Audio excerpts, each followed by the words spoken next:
Hello guys, നമസ്കാരം. എല്ലാവർക്കും സുഖമല്ലേ? അപ്പം ഞാനിപ്പോൾ എവിടെയാണ് ഉള്ളതെന്നറിയാമോ? അതെ ഗായ്സ്, ഞാനിപ്പോൾ ആകാശത്തിലാണ്.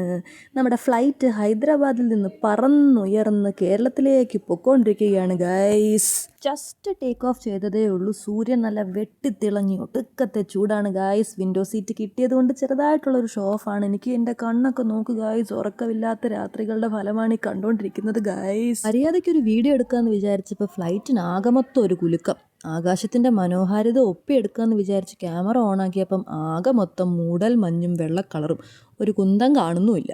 അങ്ങനെ മൂടാപ്പൊക്കെ മാറി നമ്മൾ പുറത്തേക്ക് നോക്കിയപ്പോഴത്തേക്ക് നമ്മുടെ ഫ്ലൈറ്റ് ഇങ്ങനെ മേഘങ്ങളുടെ ഇടയ്ക്കൂടെ പൊയ്ക്കൊണ്ടിരിക്കുക. 3-4 വട്ടം ഫ്ലൈറ്റിൽ പോയിട്ടുണ്ടെങ്കിലും ഇൻഡിഗോക്കാർ ഇന്നേ വരെ ഒരു തുള്ളി വെള്ളം തന്നിട്ടില്ല. എയർ ഇന്ത്യയുടെ പ്രത്യേകതയാണ്, വെള്ളമൊക്കെ തന്നു. നല്ല ദാഹം ഉണ്ടായിരുന്നു. ആഹാ, ആശ്വാസം. അങ്ങനെ വെള്ളമൊക്കെ കുടിച്ച് റെസ്റ്റ് എടുത്തുകൊണ്ടിരുന്നപ്പോൾ നല്ല പഞ്ഞിക്കെട്ട് പോലുള്ള മേഘങ്ങൾ. എന്ത് ഭംഗിയാ കാണാനായിട്ട്. കുറേ നേരം മേഘം കണ്ടിരുന്നപ്പോഴത്തേക്ക് ബോറടിച്ചു. നല്ല ഉറക്കം വരുന്നുണ്ട്. കുറച്ചു നേരം ഒന്ന് ഉറങ്ങാമെന്ന് വിചാരിച്ചിരുന്നപ്പോൾ നല്ല മണം വരുന്ന ഗായ്സ്. മനുഷ്യനെ ഉറങ്ങാനും സമ്മതിക്കുന്നില്ല. ആരാന്നോ ഫുഡൊക്കെ കഴിക്കുന്നത്, എന്തൊക്കെയോ കാര്യമായിട്ട് കഴിക്കുന്നുണ്ട്. എൻ്റെ തൊട്ടപ്പുറത്തിരിക്കുന്ന ആൾ ഏതാണ്ട് നല്ല ഡിഷ് വാങ്ങിച്ച് കഴിക്കുന്നുണ്ട്. വിശക്കുന്നുമുണ്ട്, കഴിക്കാനും പറ്റുന്നില്ല. ഇവരൊക്കെ എന്ത് ഈ കഴിച്ചുകൊണ്ടിരിക്കുന്നത്? വായിൽ വെള്ളവും വരുന്നു. തൽക്കാലം ഫുഡ് വാങ്ങിക്കാൻ നിവർത്തിയില്ലാത്തതുകൊണ്ട് കയ്യിലുള്ള വെള്ളം കുടിച്ച് വയറ് നിറയ്ക്കാം. വെള്ളം is great. Water is good for health guys. അങ്ങനെ വിശന്ന് വലഞ്ഞ് ഒന്നുറങ്ങി എണീറ്റപ്പോഴത്തേക്കും ഇറങ്ങാനുള്ള നേരമായി.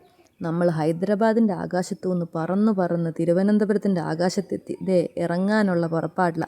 ഫ്ലൈറ്റ് ദേ ലാൻഡ് ചെയ്തു. ഇപ്പോൾ ലാൻഡ് ചെയ്യും. ഡമ്മോ തെറിച്ചു വീണേനെ. അങ്ങനെ ഫ്ലൈറ്റിൽ നിന്ന് ഇറങ്ങി. ഇനി നമുക്ക് പുറത്തേക്ക് പോകാം. അതിനു മുമ്പ് നമുക്ക് ലഗേജ് എടുക്കണം. ലഗേജ് കൗണ്ടറിൽ പോയിട്ട് നമ്മുടെ ബാഗ് വരുന്നുണ്ടോ നോക്കാം. ദേ വരുന്നു നമ്മുടെ ബാഗ്. അങ്ങനെ നമ്മൾ സാധനങ്ങളൊക്കെ സെറ്റാക്കി പുറത്തേക്ക് ഇറങ്ങാൻ പോവാണ്. നമ്മളെ കാത്തവിടെ ഇരിക്കുന്നത് ആരാ?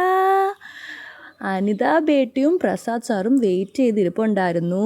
Hi mom and dad. നമ്മളെല്ലാം ചേർന്നൊരു സെൽഫിയൊക്കെ എടുത്ത് നമ്മൾ കാറിൽ ഇങ്ങനെ പുറപ്പെട്ടു. വൈകുന്നേരമായി, നല്ല വിശപ്പുണ്ട്. വഴിയോരക്കട ഇവിടുത്തെ ഒരു ഫേമസ് സ്ഥലമാണെന്ന് കേട്ടിട്ടുണ്ട്. അപ്പോൾ ഇവിടുന്ന് എന്തെങ്കിലും കഴിക്കാമെന്നുള്ളൊരു പ്ലാനായിരുന്നു. എനിക്ക് നാടൻ ഫുഡ് കഴിച്ചിട്ട് ഒത്തിരി നാളായി. അപ്പം നമ്മൾ വാഴയിലയിൽ അപ്പവും ചിക്കൻ കറിയും കൊഞ്ച് കറിയും വാങ്ങിച്ചു. ചിക്കൻ കറി നാടൻ കറിയാണ്. നല്ല കുഞ്ഞുള്ളിയൊക്കെ ഇട്ട് നല്ല ഭംഗിയുണ്ട് കാണാൻ. അതിൻ്റെ കൂടെ കൊഞ്ച് കറിയാണ്. ഇത് എങ്ങനെ ഉണ്ടാവുമെന്ന് എനിക്ക് അറിഞ്ഞുകൂടാ, എന്നാലും ഒരു കൊതി കൊണ്ട് ഞാനങ്ങ് ഓർഡർ ചെയ്തതാണ്. നമ്മുടെ തനി നാടൻ കോഴിക്കറിയൊക്കെ കഴിച്ചിട്ട് എന്തോരം നാളായി. കണ്ടപ്പോൾ തന്നെ നല്ലൊരു കൊതി വന്ന് ഞാനൊന്ന് കഴിച്ചു. ആഹാ, എന്താ രസം. അങ്ങനെ ഫുഡൊക്കെ കഴിച്ച് നമ്മൾ വീടെത്തി. ഞങ്ങളുടെ വീടാണ് ഈ കാണുന്നത്.